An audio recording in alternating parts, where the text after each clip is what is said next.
All right, we've got 20 people so far. Cool. Welcome, Well, me. everybody. I'm Krystal. I don't think Mark needs an introduction. If you're joining, tell us what city you're coming in from. I always love seeing where people are tuning in from. Yeah, New York, nice. Lots of cool. lots of New York strong. Jersey, Atlanta, Mexico City. Oh my gosh, We're everywhere. Atlanta. Oh, go Yellow Jackets. Yes, Georgia Tech. Come on now. Canada, Russia. Wow, Los Wow. Angeles. You San draw a worldwide Francisco. audience, Crystal. Yeah, Dallas. We got a Dallas. There we go. More Brooklyn, Boston. Awesome. Cool. Cool. Ooh, and we've almost got 100. Well, wait. Well, you know what? I know, Mark, we've only got 30 minutes of your time. So I want to start off with a really easy question. How are you? What is Good. I mean, I got it easy. I've got a big house. Now I've got three teenager with one 10-year-old and two teenagers. That's an adventure. Um, yes, two teenage girls, right? yeah, 13 and 16. Nice. My TikTok game, M Cuban on TikTok, is getting a lot better as a result.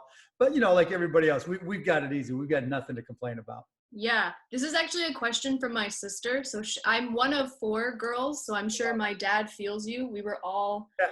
We were all at the same in the same house at one point, but my sister wants to know if you've made quarantine banana bread yet. No, but my kids did. I can't make stuff like that because I'll eat the whole thing. It doesn't make it to everybody else. I literally have no willpower when it comes to sweets. None, zero. One question I do have for you, because I've struggled with it a little bit. Do you have a quarantine routine? Like how do you get up and be productive every day? Um, I do a lot of interviews and Zooms, and I'm an investor in so many businesses. So just trying to do things that I typically never did. Yeah, Um, Meet with, do these Zoom meetings, interviews, try to get a workout in, try to spend some time with my kids when they want to spend time with me. It's usually me wanting to spend, not them. yeah. And so, yeah, I've got a decent routine, but I worked from home a lot before this, so it hasn't been a huge change. Yeah, okay. One question I got a lot of is after Shark Tank, the most common question I get is, are you allowed to talk to Mark Cuban? Like, have, No, never, have you not ever at all. met Mark Cuban? And I was like, you guys, he's my investor. And they were like, yeah, but do you know him? And I was Not like, at all. We're strangers. I Strangers. know. And I think people find it so hard to believe that you're so hands-on with the companies you invest in. And like, can you talk a little bit about what that relationship is like and like how you like to work with companies? Well, I mean, as you know, it really depends where the company is in their life cycle. So, Yeah. with Grouphug, you guys are just really getting rolling now. So I Yeah. spend more time. Once a company just crushing it, then they don't need me. So the way I typically work with the Shark Tank companies and all my companies is we start off by getting a weekly or biweekly email, just giving me a status update. Bad news first, Yeah. right? Hopefully there's no bad news, but that's why you have me, to help with challenges and any issues, because I invested because I expected good news, Yeah. and so that's really what I do. It's almost all email, unless you want to talk to me about something or you need me for something, then we just do what we got to do. But I do that for the entire portfolio, and Yeah. it's worked out pretty well. Yeah, yeah, yeah. Yeah, I always think that's funny when people just assume they're like, "Oh, but you've never actually met Mark Cuban." And I was like, "No, I have." Like, I don't know, like you're always so available. Um one thing, and actually I watched the last Shark Tank episode on Friday, and I think one thing that people don't realize when you think Mark Cuban, you don't always think sustainability, but you actually have a track record for investing in sustainable Yep, vegan absolutely. companies. Yeah, And I mean, I just want to have an impact, yeah, and where I can help companies that I think are environmentally sound, that have a good social concept, that can have an impact. I want to help. And I want to help them make money at it, because that becomes sustainable in a financial way. And so, whether it's vegan corned beef, or Nobo Drops, which is plastic free shampoo and hand cleaners, there's just a long list of them. And if people want to see them, you can go to markcuban.com. yeah, yeah. I loved the company in the last episode where they had variable pricing, and Yep. like Mr. Wonderful was not not interested at Here's what all. he says. Yeah, the Mad Optimist, they're Yeah, crazy. They went to Indiana like I did. So, they're kind of doing their own thing right now and seeing how it all plays out because they're tiny, right? They're just Yeah. really getting started. But the mission's good, and again, I like going off on the ledges where I can help people do things that most people don't think can be done. Yeah. Yeah, and then this will be my last Shark Tank related question. Also biased because it's from my dad. So shout out to my parents who I think are signed in, hopefully. Um, you tend to be the pickiest shark. So I watched almost every episode of Shark Tank before I came on, and you tend to be the pickiest shark.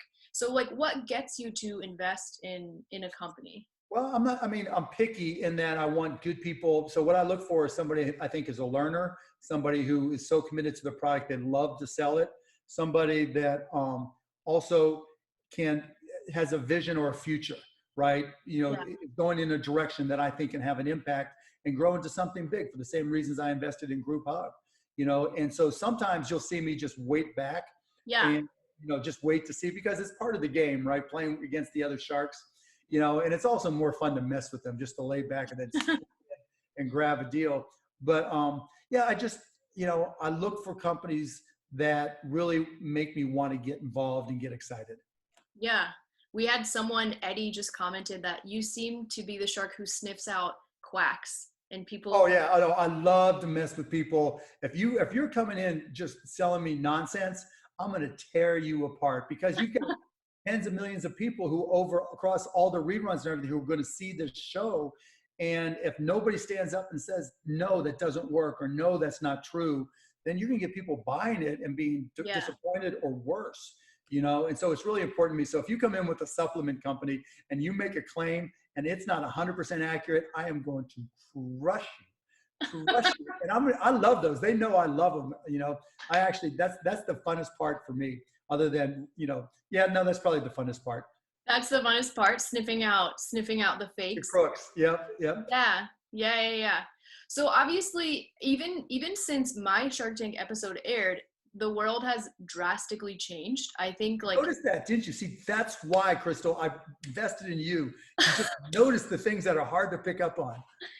drastically changed. And I kind of want to, this is for people tuned in, this will be kind of what I would normally ask you over email or over a phone call.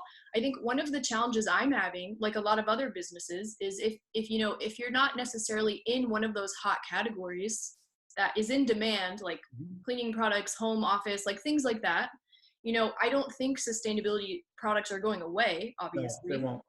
But part of our strategy with Grouphug was to do bigger installations in public spaces, so like schools, parks, Right. which that's all of them are closed right now. I have been able to get a couple deals, which has been miraculous. That's not miraculous. It's expensive. That's what you do, Krystal, and that's what Grouphug's all about. Yes, which is good, but it is a little slower than we thought. And I think I'm just thankful to still be in business because there's so much happening. But for a company like us, like Grouphug, like any advice for how we should move forward in these times? Well, first you got to be honest, realistic, right? Because it's going to be hard for schools to have discretionary money going forward. Totally. Right? It's going to be hard for a lot of businesses to have discretionary funding to do some of the things that we've talked about before. That business is probably gone until those companies recover. So you've got to be agile, right? You've got to be not just resilient and be able to bounce back, but able to find new places to sell, because there's going to be value for people who want to have fewer touch points, right? And so being able to have recharging stations that are also I guess what I'm saying is things that are functional, can possibly save money and reduce physical touch points, that's going to be in demand.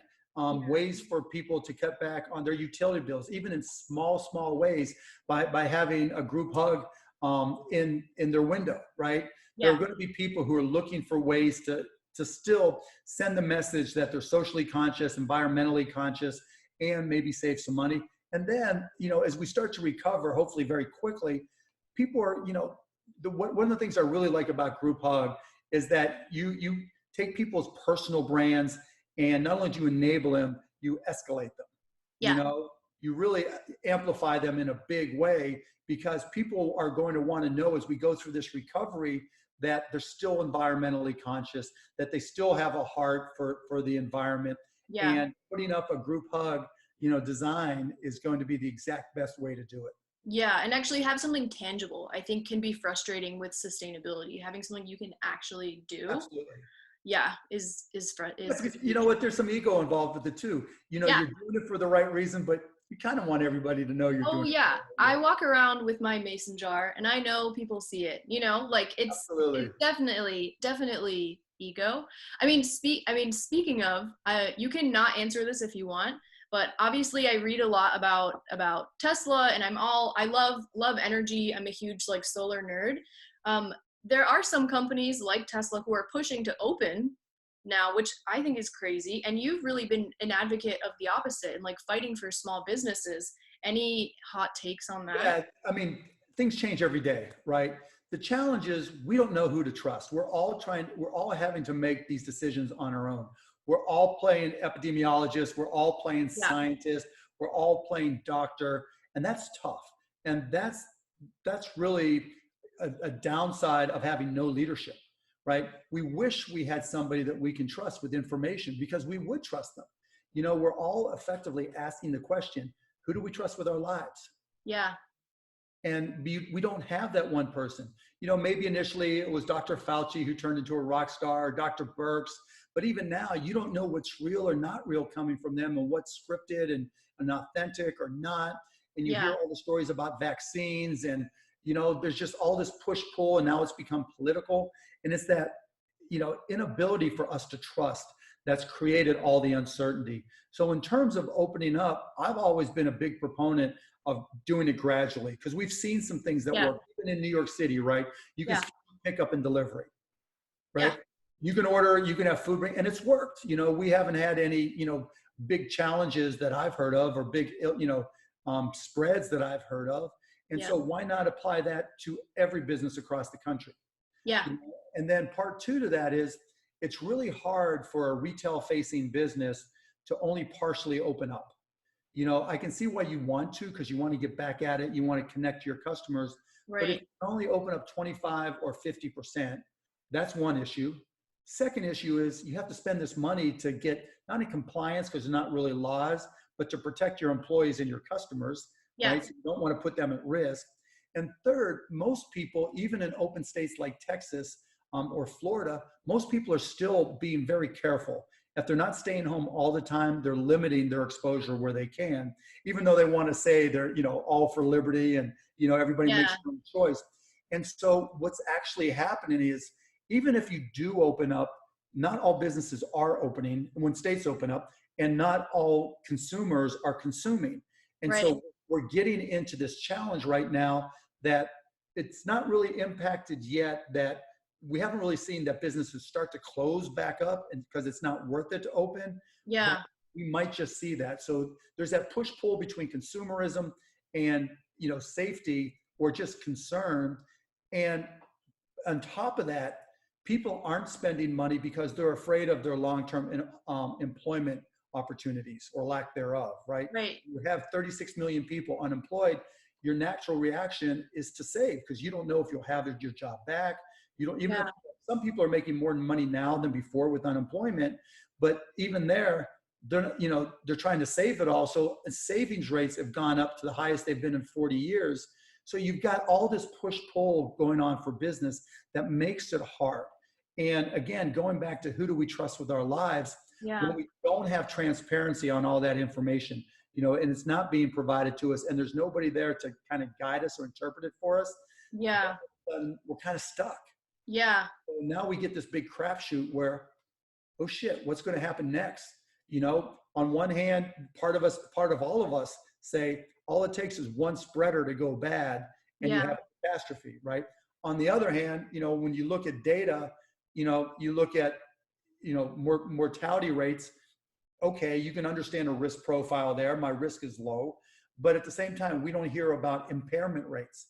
In New York, everybody knows people who have been sick, right? yeah, absolutely. And so then you start, as you talk to them more, you start to realize that even after they tested negative, they're still having problems, right? And you don't know what that impairment rate is. Is it 3%? Yeah, Is it 13%? And so that risk analysis isn't really legit yet, and that creates all this tension. Yeah, and I think you brought up a good point, because obviously businesses can apply for PPP and all this relief, but if they get all these loans open and then people don't feel comfortable spending money, businesses exist to serve people, and it's Right. not the people. So And yeah. they become zombie businesses because they try to hold on to that PPP money, but they can't fully open, and Yeah. people aren't fully shopping. And what happens when that money runs out? And so I've really been a big proponent of trying to push people to spend money. Rather than another round of PPP, which really just helps businesses hold on, I'd Yeah. rather give checks to people, every household, say, here's $1,000. You have 10 days to spend it or you lose it. And we'll do that every 2 weeks for 2 months and see what happens. Yeah. Yeah. I mean, speaking of businesses, one thing that we founders have been talking about in my circle is there's sort of the myth of the unicorn. And what's happening now is that people are saying, like, if you're a small business or a startup, like, you should try to be a camel and like hold on to, I don't know if you've heard that yet. Like, No, I haven't heard the camel thing. like hold on to everything you can, and like be really careful about how you're spending money, and like don't over pivot, but like think about Yeah, you have to be careful spending money. You've got to conserve your cash no matter what. yeah. So it's always about taking care of your employees where you can, right? As long as you can, conserving capital as much as you can, but also looking for the opportunities, because there's so much change. Yeah. Rather than looking to say, okay, if things go back to normal, what will my business look like? No, it should be, the game's going to change, right? We know people are going to work from home more. They're going to be more careful. There's going to be a lot fewer people out and about. Look, the Mavericks, the NBA, it's going to be much more difficult to have fans at games. Things are going to change. That's going to create some incredible opportunities. What's going to change? How's the world going? What can you do to change the world effectively? Yeah. Right? Because there's going to be somebody out there, that has a crazy idea that everybody thinks is an idiot, that turns into a game changer. How do you find those ideas, and how do you change the game within your business? That's the biggest challenge. So I'm not encouraging people to camel it, I guess, just grab some water and put it in a hump and hold on for as long as you can. I mean, I'm more like, I don't know a good animal analogy, but going out there and sniffing out anything that you can, right? And see if you come up with something that you can network out. And going viral is a bad word now, but going viral and taking off. An anteater, somebody suggested. Or raccoons, like, wear masks and go out and explore everything and turn everything upside down and eat stuff they shouldn't. We're going to go raccooning. Yeah. So like now's the time to investigate. So I want to ask you one more question, and then we're going to take some questions from the audience. And I feel like this is the million or billion dollar question. What are you watching on Netflix? That's always the biggest question. So I'm almost finished with Tiger King. And so that's obviously the biggest. I just finished Ozarks, been watching Last Dance on ESPN. Yeah. And those are my main shows. I also watched Hunters on Amazon Prime. I'm trying to think. And I like Bosch. Bosch just had a new season drop, so that's an old favorite. So those are the shows I'm watching.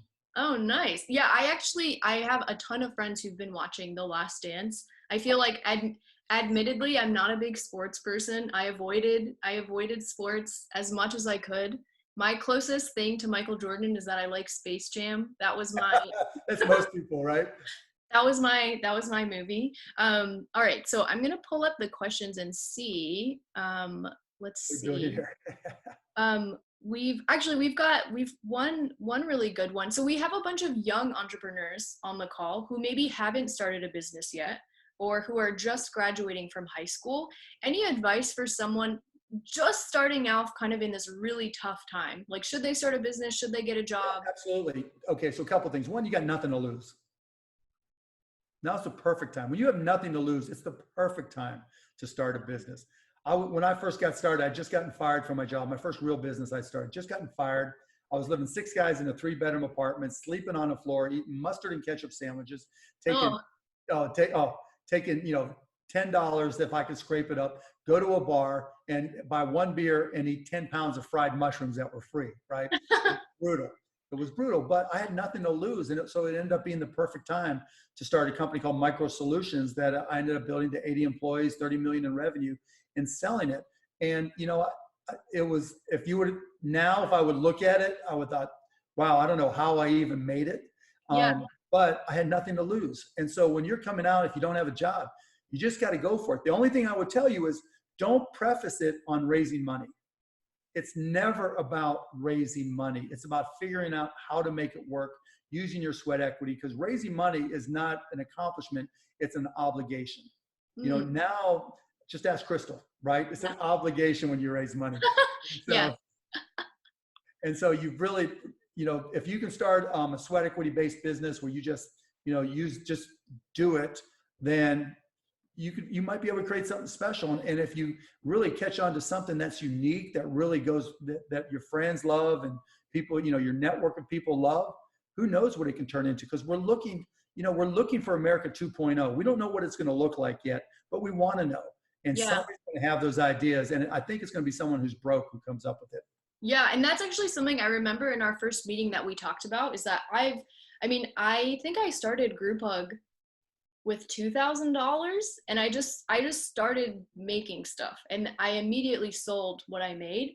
And I've always kind of coming from a tech startup scene, I've always tried to think about revenue over valuation, Always. because valuation doesn't, I mean, I think we've seen this with like WeWork and other companies. Like, your valuation can be $10 billion, but if you look at the books and Did I tell you about my $1 billion iPad, or my $1 million holder here for my pod? no. You know, you can value it at anything you want. You Yeah. know, that's all it is. It's very subjective. But you know, when you have cash in the bank, that's cash in the bank. When you know, Yeah. like you and I discussed, playing, you know, running a company to build profits is first and foremost, particularly now. Yeah. Like WeWorks and others, those companies that ran their companies just to try to get their next valuation higher are gone. Those companies that conserve cash, cameled it, you know, at least to a certain extent, they're still around, and they're going to be the ones picking up the pieces and surviving, while those people who just try to, you know, increase their KPIs, Yeah. right, they're gone. Yeah. Yeah, I think that's true. There's so many, that's something I won't miss about working at a bigger startup, is that my job as a manager was just to track KPIs, and it's Crazy. And look what's happened to Uber and Lyft. See, we're going through this transition. As a country, we started off as agrarian, then industrial, and then we've evolved to a hybrid of digital and physical. And now, you know, where people even now we're evolving to purely digital. Because if you look at the companies that have really struggled, that were considered tech companies, Uber and Lyft, you know, because of that physical component, Airbnb because of the physical, the home component, right? They're struggling now because people want lower touch. And online delivery is just, online purchasing and delivery is skyrocketing. People were buying produce that never thought they would buy produce before. Yeah. You know, and so it's all going to change. And really how you're able to profitably compete online is going to be the game changer. Yeah. Yeah, definitely. We had, let's see, we had somebody ask, curious if Mark has any predictions on what industries or sectors he thinks are ripe for innovation. Like, do you have any frustrations you're experiencing that you feel like are ripe for change? Yeah, I think robotics is key, right? Because America Inc.'s competing with China Inc., Russia Inc., Japan Inc., Germany Inc., and we're not doing so good at investing in robotics. We're, you know, we don't manufacture them there. We're not bad on software, but effectively we're behind Japan, Germany, and tied maybe with China. And you know, those countries are not sitting still. They continue to invest. They have a plan to increase their technology, and not just robotics, but AI and precision medicine. And we're sitting still. We're not investing as a country at all, and we need to do that. So that's one of my pet areas that just drives me nuts, that this administration doesn't seem to realize. We're going to lose jobs. We're going to lose a lot of jobs. Now, that's one side of it. On the other side, if I was starting from scratch, I'm just graduating from high school and I needed to make some money, or I needed to start a job, I would probably go into ambient voice computing, Google Home, Amazon Alexa, etc., Cortana. You know, to me, if you ever dig into Amazon Alexa or any of them, it's all simple scripting. It's not hard to do. Yet anybody's home you go into, nobody has their Alexa set up to do much of anything.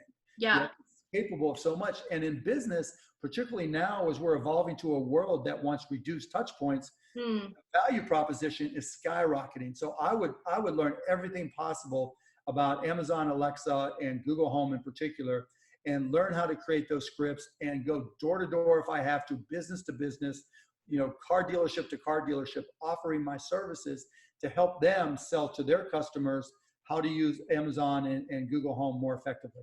Yeah. Yeah. And I think especially, I mean, it was trending before, but especially now that people don't want to touch things. Yeah. Yep. That makes, Everything hands off, and it's a whole lot better just to say Alexa, whatever. yeah. Yeah, totally. We had a funny question in here, which was, are there any questions? Obviously, you do interviews all day. Are there any questions that like nobody asks you that you wish somebody would ask you about like your hobbies, or like, do you do anything for fun other I than, do a lot for fun. Yeah. So, I got my kids when they want to play with me. My TikToks, M Cuban is TikTok.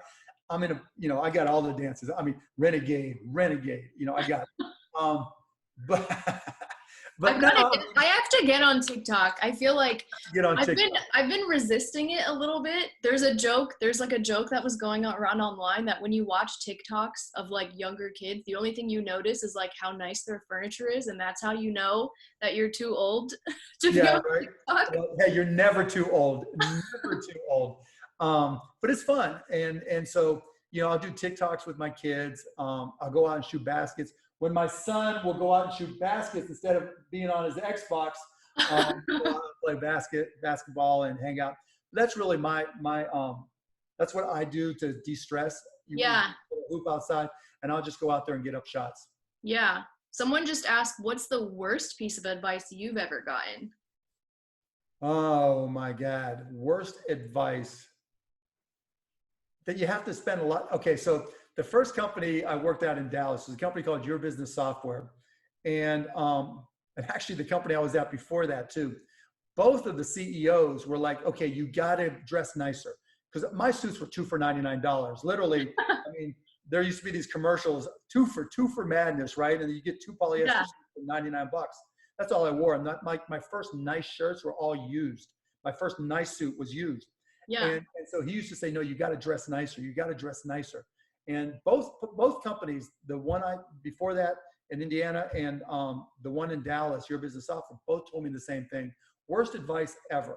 Like, you try to avoid being a slob where all possible. I try to dress to the level my customers are at. Whoever's writing the check, that's how yeah. you dress.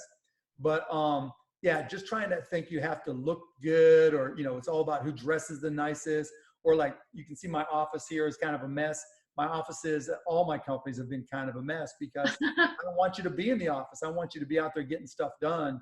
And Mm. so, yeah, I think the worst advice I ever got is you got to dress nice in order to be successful, or your office has to look nice in order to be successful. That's ridiculous. Yeah, actually, that's really good advice. I remember for people watching, I usually work out of New Ink, which is a co-working space in New York. It's obviously been closed, but Mark came to meet me for a meeting there. And I literally rent a desk that's like, I don't know, a foot by a foot. It's so small. And I was like, oh, I'm really sorry. This is my office. And he was like, this is great. Like, Yeah. And who's your next door neighbor?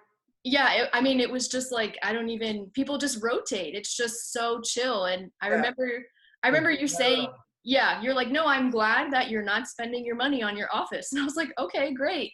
Yep. Don't care. Don't care. Yeah, doesn't matter at all. Well, let's see. Let maybe I'll pick one more, and then I know Mark has to go. We've got a bunch of. Let's Don't. see. Let's see. Is there? Oh, yeah. There's. I mean, people have a million. A lot of people want. You should do a Q&A just talking about The Last Dance, because I feel like so many people want to know Michael Jordan stories? yeah, so many people want to know your stories in that. Let's see. I mean, I think, do you have any for people here? A lot of people here are young entrepreneurs with small companies in tech, in people just graduating high school. People are interested in energy because of Grouphug. Any like last words of advice for them to get to America 2.0? Yeah. Just all the things you thought are crazy, now you've got time to figure them out. You know, when we're going to school, trying to get through it, when we're going to work, you're just trying to get through life. You know, if you've got your own company, you're just trying to, keep up and maybe get ahead and do something different. But now you got time. And Yeah. now's the time to try to crazy shit, and just go all over the map, and anything that you just thought was the wildest thing ever, start socializing, start thinking about it, start trying to put it together. Now is the time. And if you're able to get any traction whatsoever, I mean, it could be huge, because big companies are just trying to bring back their old business. So are middle-sized companies, and small businesses are just trying to survive more Yeah. often than not. And so the door's wide open. There's nobody trying to knock you down. You just got to go for it. And again, it's not about raising money. It's just about having that idea that you can start doing it. And I'll say one last thing, right? Yeah. Everybody's got a great idea. Nobody doesn't. And the fact that you're on the Zoom means you think, you might have one, or you have one in your future. Everybody's got them, but you got to have that will to prepare, Yeah. right? Because it's the easiest thing in the world to go through that process. Oh, I got this idea. Then you talk to your friends. What do you think? Oh, it's a great idea. I'd buy that. Then you go on Google and you see, is anybody else doing it? No, nobody else is doing it. And then all of a sudden you stop. Yeah. Now's the time to take that step and make it happen. Yeah. Yeah. An idea is not a business. No, an idea is not a business. An idea is not a business. Well, thank you so much for your time, and thank you everybody for joining. We did record, so we'll be sharing this out, and hopefully you can get your son. I gotta go. Krystal, what? You should stay around and answer the question. You're good at this stuff. You know. Oh, Yeah, thank you. just me. You gotta go. Hopefully you can get your son off of his Xbox. Oh my God, what a battle. When for the first 2 weeks of quarantine, my wife and I, we were in charge. Ever since, the inmates have taken over the asylum. We have no control whatsoever. Oh my gosh. Well, I mean, I do think I've been thinking about with Grouphug too. We do a bunch of educational work. Like, there is potentially an opportunity to do some like energy sustainable work for kids, because that educational content is so needed. Yeah, and go find some people that you work with on the design side, that work on the implementation side, that can talk about this, and keep on having these, Krystal. These are great. I mean, it's easy to do. It's not like people aren't home, and it's not like we're all going anywhere. So put on some more. I mean, I'd love to see, you bring in other experts and other people with crazy ideas, or maybe feature somebody that was on this Zoom or others, that have a crazy idea, and let them get feedback. Yeah, that would be great. I mean, I honestly get so many questions now about like, how did you get on Shark Tank? Like, how did you start an idea? Like, how did you do this? So maybe I should start a side hustle. They're all side hustles, right? Yeah. But I think that's really what gets me up in the morning. I love working on stuff. And like, Mark always jokes that I'm almost too organized sometimes. Like, I always have a list. Yeah. I always have a list, and I always have check boxes and all of this. That's okay. Stuff, but yeah. Well, I got to go, guys. Thank you so much, Krystal. Thank you, everybody, for joining on. I appreciate everybody's time. Yeah. Thank you, Mark. See you guys.